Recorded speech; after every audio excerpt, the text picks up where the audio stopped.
When Paul is on his way to go fishing with his brother Norman, his brother puts on the song Starting Over by Macklemore.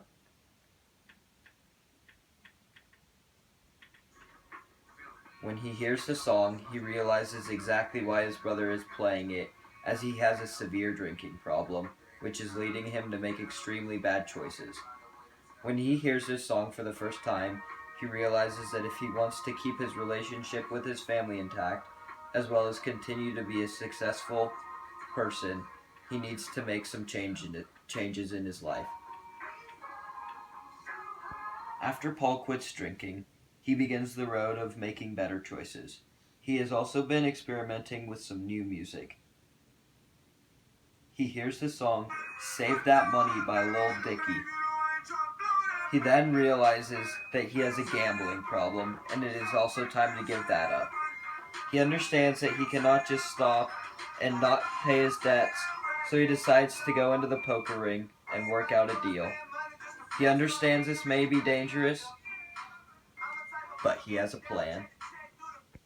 When Paul walks into the poker hall, he is quickly confronted by the owner, who starts to demand his money and is very angry. He says, "Pay up now or me and the boys are bringing down the hammer." Paul jokingly tells him to settle down and jolts over to the jukebox while he looks for the song by the Beatles. He plays the song, All You Need Is Love, while explaining to the ringleader that there is a solution where Paul lives and the leader gets all of his money.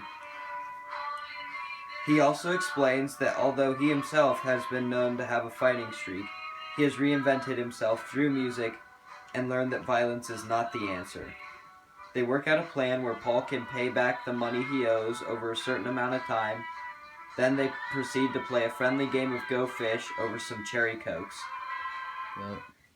Sadly, Norman has to leave and head to Chicago. Just the day before, Paul had been listening to one of his new favorite songs, Follow Me by Uncle Kracker. Norman knows Paul will be a successful journalist in Chicago if he decides to come with him, so he asks him to join. "Come with me, brother," Norman begs. With Follow Me stuck in his head, Paul does leave with Norman, knowing everything will be alright if he goes with him. Paul ends up being an incredible journalist in Chicago, and they live happily ever after.